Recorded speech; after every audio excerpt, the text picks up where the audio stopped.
Hi, I'm Dino Dan the Bassman. Let's tap them strings and do some things.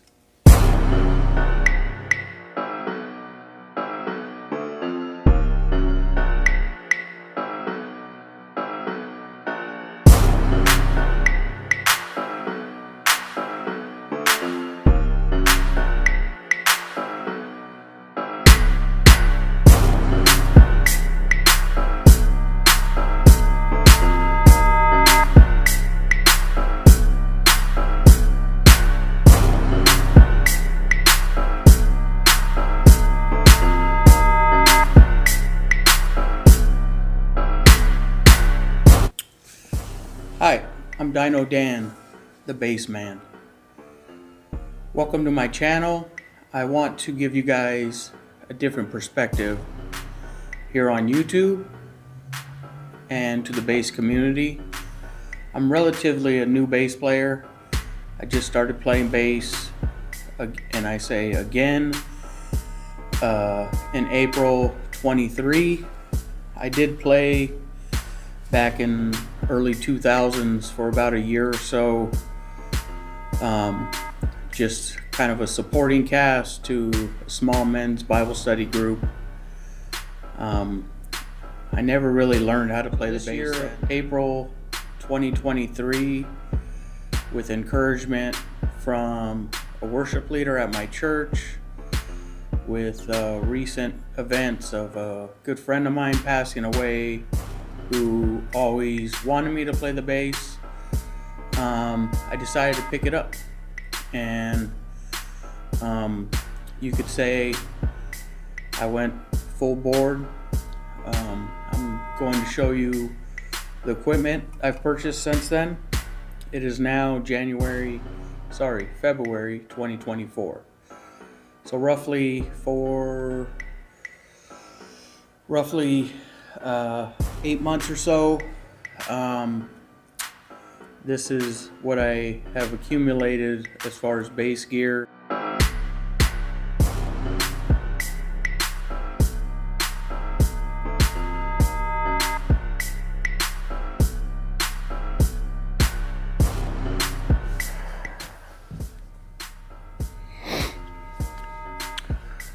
Alright, so what we got here is the first of many basses I'll be bringing to you guys. We're just going to do a short introductory for each of these. We got here, it's a Harley Benton. It's the VT series Harley Benton jazz bass. Some things I love about this bass. Number one is the look. Really looks nice. Fit and finish is pretty good. I did have the edges filed down a little bit, but as far as everything else about the bass, it's got a little weight to it. It's got this roasted looking neck. I don't know if it's actually roasted or if it's just stained this way, but it's got a nice roasted neck. Bass looks good. You know, you hold this bass up to any other jazz bass, Fender style jazz bass, side by side, you can hardly tell the difference. I mean, what turned me on to Harley Benton was a few other YouTubers out there that I kind of look up to as I've started this bass journey. I've done really a lot of research via other YouTube channels, and Harley Benton kept popping up. They are in another country in Europe somewhere across the big lake. So you know, the recommendation was to buy two. So if anybody knows me, which you'll get to know me, you know I bought two. So here's one of them, Harley Benton VT series jazz bass. Hopefully I can figure out how to do some sound recording with the basses, and I could bring you some of that later on. I did have this professionally set up, so there is that. So the guy definitely adjusted the, see, I'm so new at this. I'm drawing a blank. He adjusted the height of the strings. I actually had to go back to him a few times to get what was good for myself. I did put some, I had him put some I think they're DR strings. They're nylon coated. I just thought it looked really sick.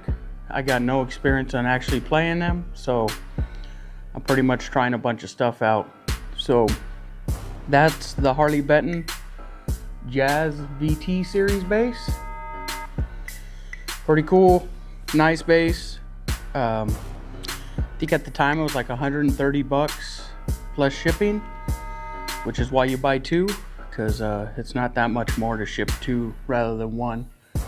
So this bass and the next bass I show you, I got for under 400 bucks shipped to California from, I'm not sure if they're in Denmark or Germany or where they are at, but pretty cool.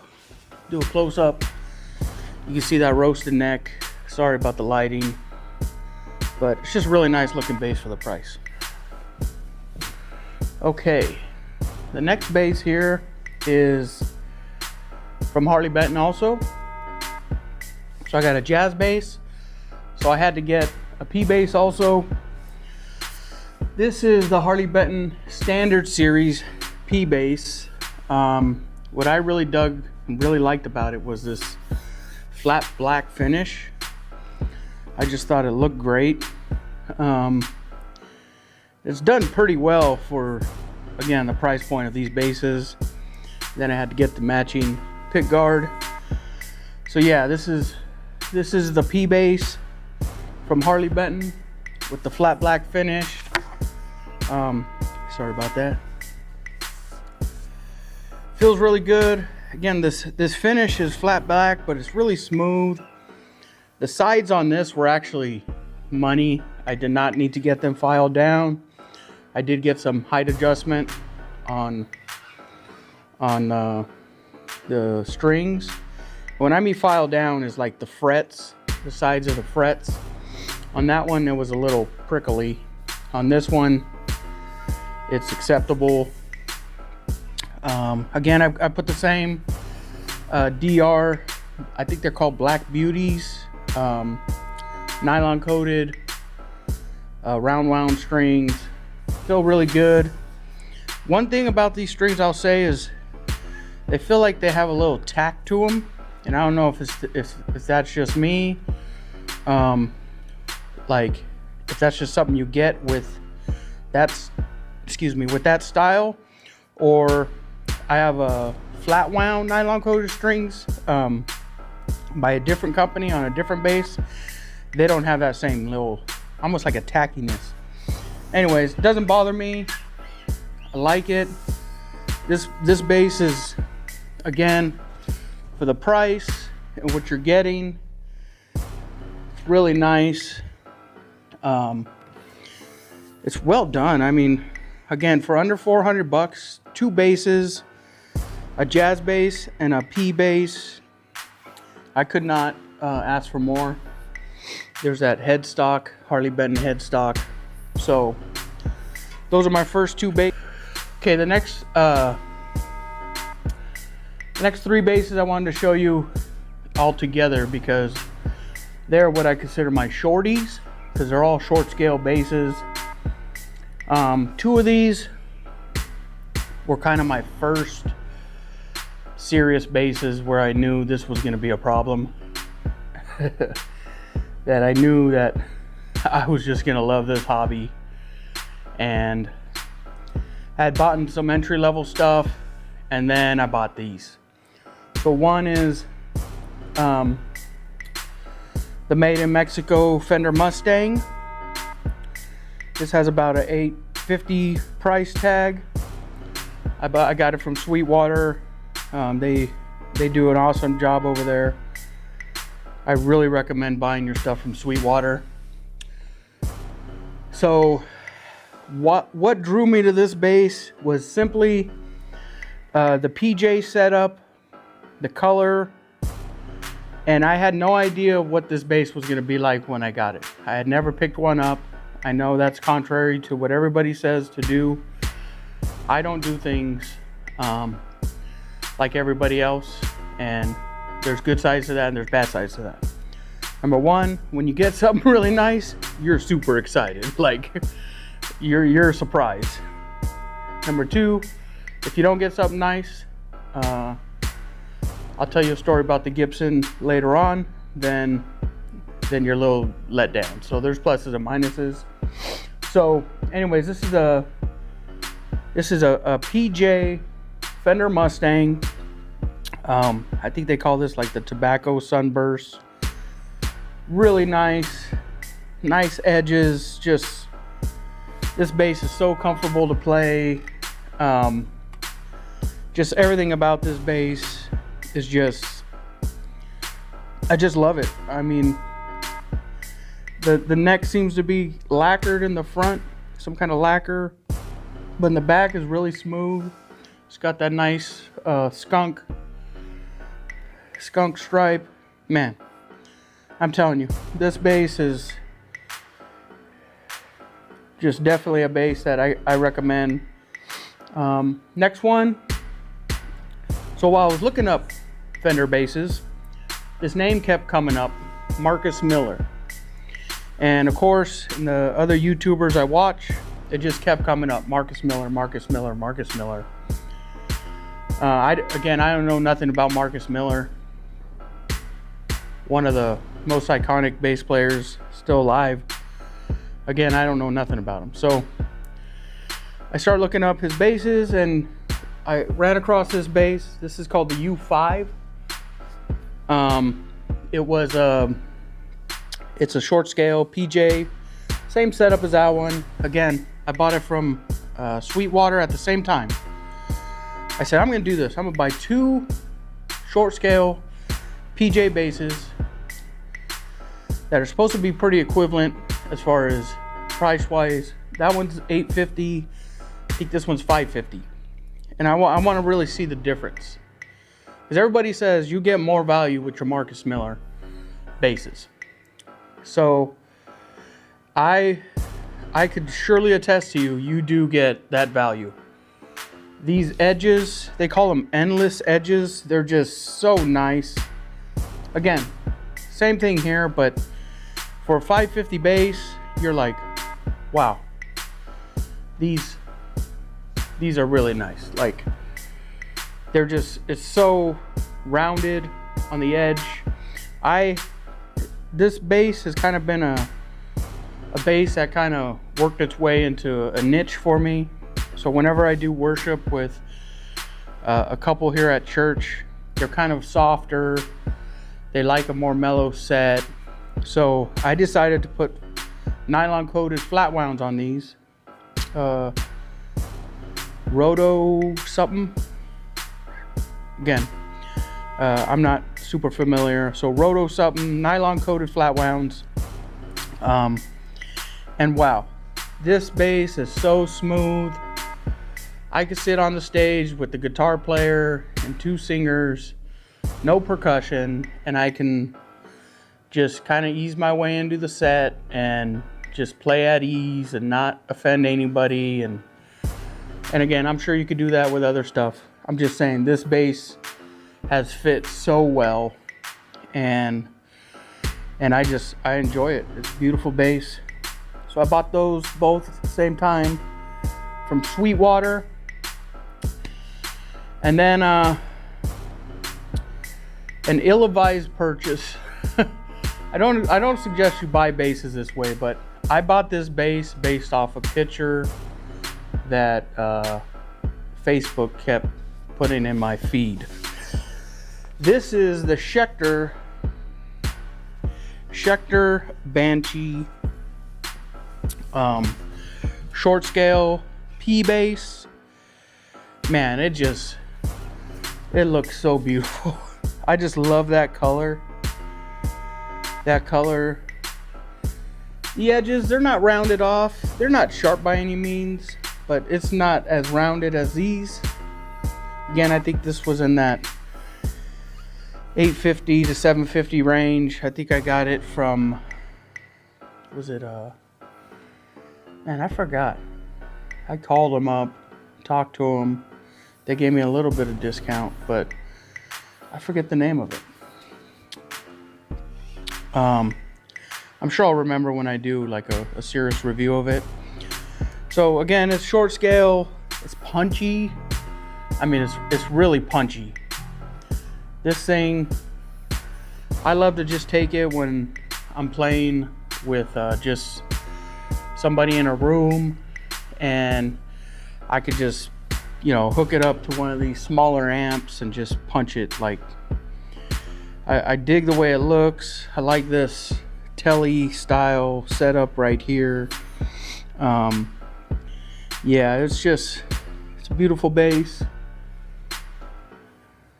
Again, you can look up the specs on it. It's called a Banshee bass by Schecter, part of the Diamond series, and I dig it. It's strung through in the back. All these basses, these three basses here are strung through basses in the back. Oh, not this guy. Those two are. There we go. I dig it. I dig it. So these are my shorties. I do have another bass. I dig these shorties. I do have another bass that is considered a shorty, but it's not. And we'll get to that one very soon. Hey, how's it going? Continuing on, I have 3 Squier basses. I only have 2 here at the church because the other one's at the house. It weighs a lot. When I got it, it came damaged, and Guitar Center gave me quite a bit of money off of it. It was so ridiculous that it didn't make sense for me to return it. It plays very nice. It's a really heavy bass though, and it's the Contemporary series jazz bass. So that one's at the house.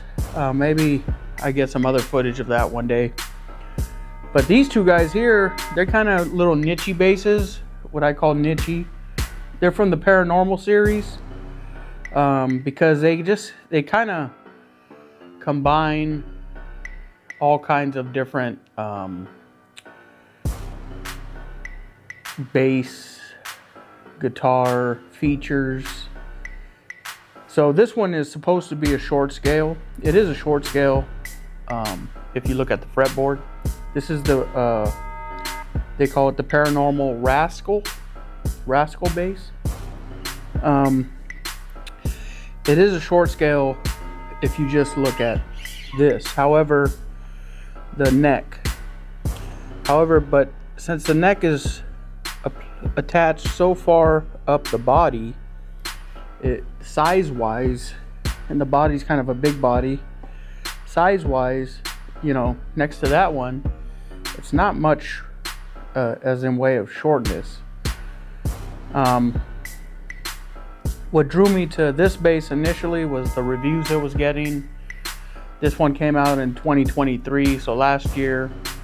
It got a lot of good reviews from people I watch online. Everybody just kind of liked, especially this bottom pickup by the bridge. And everybody thought it for the price, about $450, it really performed really well. So I thought it would be, you know, kind of cool to maybe select some basses in a certain series to kind of be more of a collector's, along with you know, playability and stuff. So that was the first Paranormal I got, and then a few months ago I sought out the Paranormal Jazz. I think it's called the 54, 56 Paranormal Jazz bass, and I just really liked the design feature, the stack knobs, and again, I didn't touch either one of these basses prior to me purchasing them. I do not recommend you do that. and I just I do a lot of research. I see what a lot of people say, and then I kind of go off of that. So both these basses are very unique in their own manner. I have played this one on stage here at church, and it definitely fits in with a mellow band. It definitely has some good tones to it.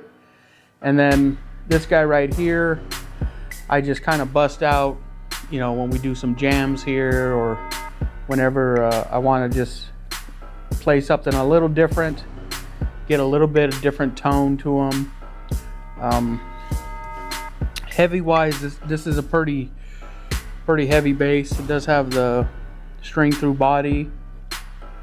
The back of this neck seems to be lacquered, and so it can get a little sticky if your hands get, if you have like sweaty hands when you play. I don't, so it's not an issue for me, but I could see how that might be an issue for some people. Not sure if you could see that, but it's not just black, it's almost like a metallic black, and this really nice pick guard.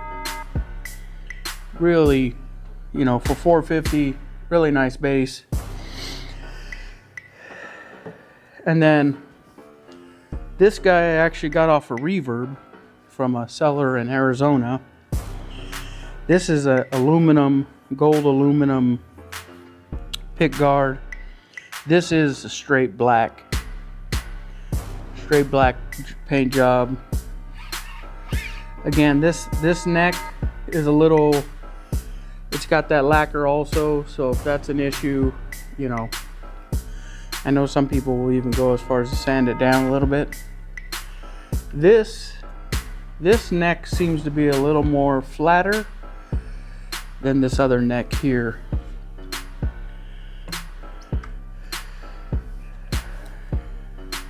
No, they're about the same. This definitely has a thinner neck up top. Again, what Squire's done here is they've taken different attributes and have kind of moshed together a bass series they call Paranormal. I believe there's one other Paranormal bass. I'll have to look into it more, but it's quite a bit older. They're kind of hard to find, but it might be one of those things if I ever see one for sale, I might pick up just to add to the collection. But yeah, both these came set up as they are. Definitely playable right out of the box. I've had no issues with them. And Squier Paranormals. Okay, so the last two basses I have here, and as I'm doing that, I'm thinking actually, so that's 2, 4, 6, 7, 8, 9, 10's at the house. Okay. Yeah, so the last two are what I would consider basses that are just, they're on another level. Not just price wise, but tone and what my experiences are with them. This is a Yamaha BB734. And again, what drew me to this bass was a stupid stupid Facebook post. I seen somebody using it, and I was like, wow, that looks really nice. I had to have the all black one. Don't ask me why. But this is the Yamaha. It's got a full preamp in here, so if you plug straight into your house through a DI, you can definitely still play with the tones and get the tone you want. It is a PJ bass, and I gotta say, like, playing this bass and playing that bass on stage, I don't know what it is. It just helps with the tone. You feel like you don't have to do as much to be heard. And again, being a new bass player, that helps a lot. And I love them. I love to play this bass. I know a lot of people might say, well, if you love them so much, why do you have everything else? Because that's just my personality. This is like a flat black, very smooth. I love variety.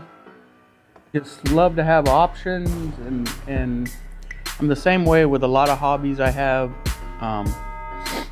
In the smoking world, I smoke meats, and I have a lot of different avenues of that also.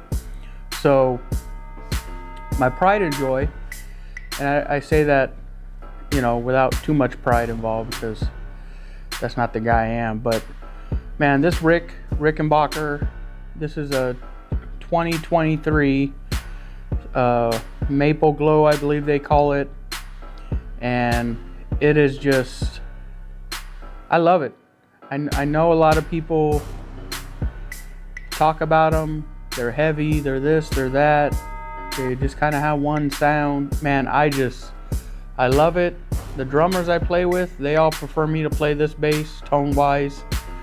They say that you can really just hear a difference. It's not that heavy, tell you the truth.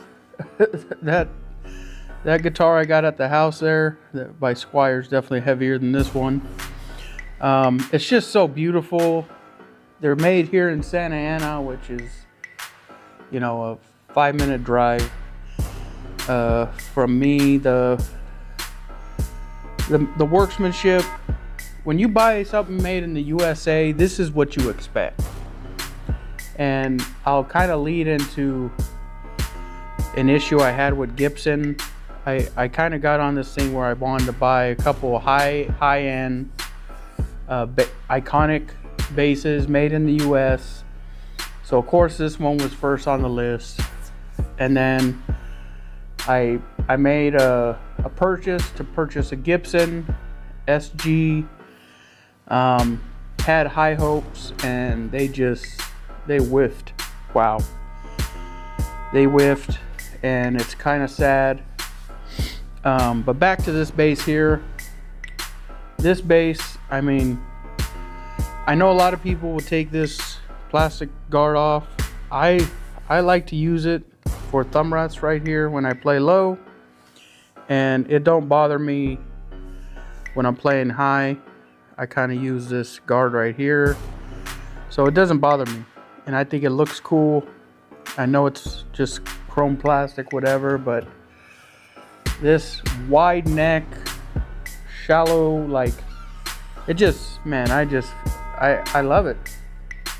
You know, one thing about being a new bass player, you don't know enough to not like certain things yet. So I have just been really enjoying the variety of basses I've accumulated over the last 10 months. And I know it's a lot. And I know not your average person is going to do this, but I just want to share that experience with everybody. To my highs and my lows. You know, I'm not a great bass player by any means. The other day I learned Stand By Me the other day, and I was like so stoked. And I'm like, man, I can't start a bass channel. I just learned Stand By Me, like. But I want to share the experience from a new person's perspective, a new bass player's perspective, with a bit of a issue when it comes to purchasing things. And you know, man, I'm telling you, this bass right here, I just love it. And no, it's not an idol in my life. If the Lord said give it up tomorrow, I'd give it up. But it is something that really I enjoy playing, and it helps me sound a little better, believe it or not. just because of the way how effortlessly it just plays, and yeah, I really dig it.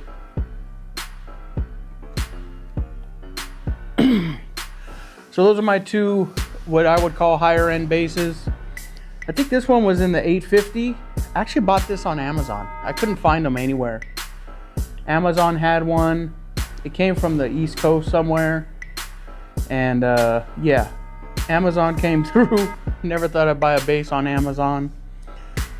I got this from Sweetwater, pre-order. Most of the stuff over there I got from Sweetwater. One reverb purchase, two I bought from Thalmans, the Harley Bentons. Their website is called Thalmans or something like that. The Schecter bass, I'm trying to remember where that one came from. Maybe Music Friends. Yeah, that one's drawing a blank. And then the two other shorties I got from Sweetwater. The Paranormal Rascal, that came from, I found that online really early in releasing them. I think it was Guitar Center, actually. I love the black. I know a lot of people like the green one, the Sherwin green, but I like the black. So a couple other things I got here. The Zoom B6, that's on the stand right here behind the Rick. That's a pretty fun device that has tons of capabilities. It's got a looper, it's got a tuner, and then it's just got tons of stuff you could play with. I have not even broken to a percent of what that can do. I mainly use it for a DI when I need to plug in to straight in here at the church. It's very cool. It's very, you know, I didn't want to buy a bunch of pedals, believe it or not. So I decided when I went the pedal route, I would buy one pedal that could do a bunch of stuff. So that's what I ended up with, the Zoom B6. The Positive Grid, Spark 40, and the cab. I'm still learning that. The app is really cool. A lot of practice stuff you could do with the app that you don't even need the amplifiers for. So if anybody's looking for practice tools, the Positive Grid, the Spark app, man, it's very handy, and you can do a lot of stuff without even needing the amps. I got this Ampeg Micro CL mini stack here. I bought it used, and then I got a acoustic B100C that is a nice little just take to a room and plug it in amp. So those are kind of amps I mess around with a little bit here. And then I also have an Ampeg Portaflex with the 500 Ed and the 15 inch cab that goes with it. And that's the one I use at the church when I play on the big stage. It's got a really clean sound. It's really nice, and I'm sure you guys will be seeing some of that stuff.